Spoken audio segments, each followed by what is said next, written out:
আসসালামু আলাইকুম। আমি আবারও চলে আসলাম আপনাদের মাঝে আরও একটি নতুন রেসিপি নিয়ে। আজ আমি নিয়ে আসলাম আপনাদের মাঝে মতিচুর লাড্ডু। এই রেসিপিটা একদম সহজভাবে আজকে আমি আপনাদেরকে দেখাবো, আর ঘরে থাকা উপকরণ দিয়েই আপনারা এটি তৈরি করতে পারবেন।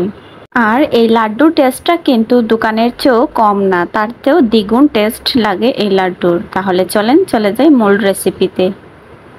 এই তো দেখুন, এখানে আমি নিয়ে নিচ্ছি 2 কাপ চিড়া। চিড়া কিন্তু সবার ঘরেই সব সময় থাকে।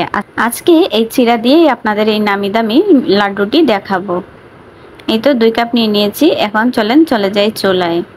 চুলায় আগে থেকে একটি কড়াই বসিয়ে তেল দিয়ে রেখেছি। আপনারা চাইলে কিন্তু চিড়াটা ডুবো তেলে ভাজতে পারেন। ডুবো তেলে ভাজলে অতিরিক্ত তেল থাকে, তাই আমি অল্প তেল দিয়েই ভেজে নেব। এটা দিয়ে দিলাম, দেখতেই পারছেন। এখন নেড়ে চেড়ে এটাকে একদম মচমচে করে ভাজা করে নেব। অবশ্যই চুলার আঁচটা মিডিয়ামে রাখতে হবে, তা না হলে কিন্তু চিড়াগুলা পুড়ে যাবে। পুড়ে গেলে কিন্তু লাড্ডুর টেস্টটা ভালো হবে না, দেখতেও ভালো লাগবে না। এই তো দেখুন, আমার এগুলো কিন্তু ভাজা হয়ে গিয়েছে। এখন আমি নামিয়ে ঠান্ডা করে নেব। এদিকে দেখুন, আমি বসিয়ে দিলাম আরেকটি প্যান। তার মধ্যে দিয়ে দিলাম 1 কাপ পানি, আর এই কাপেই দিয়ে দিচ্ছি আরও 1 কাপ চিনি। তারপর দিয়ে দিলাম স্বাদ মতো একটু লবণ। মিষ্টিতে কিন্তু একটু লবণ দিলে ভালো লাগে, মিষ্টি খাবারগুলো। তারপরে দিয়ে দিলাম 2টো এলাচ।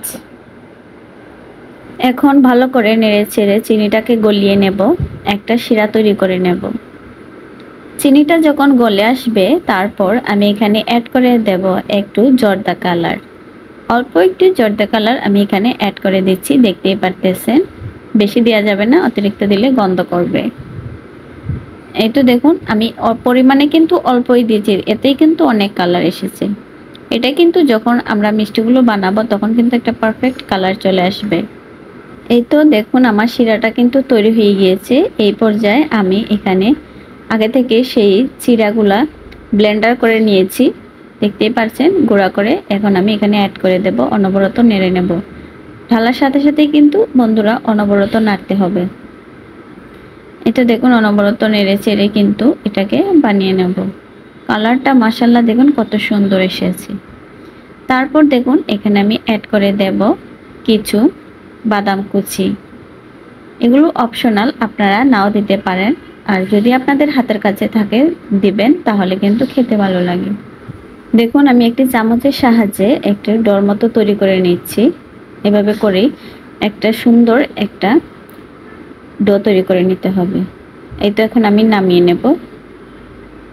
দেখুন, আমার এটা কিন্তু হয়ে গিয়েছে পারফেক্টভাবে। এই লাড্ডুটা কিন্তু গরম গরম অবস্থাতেই একটু বানাতে হবে, তা না হলে কিন্তু শক্ত হয়ে যাবে।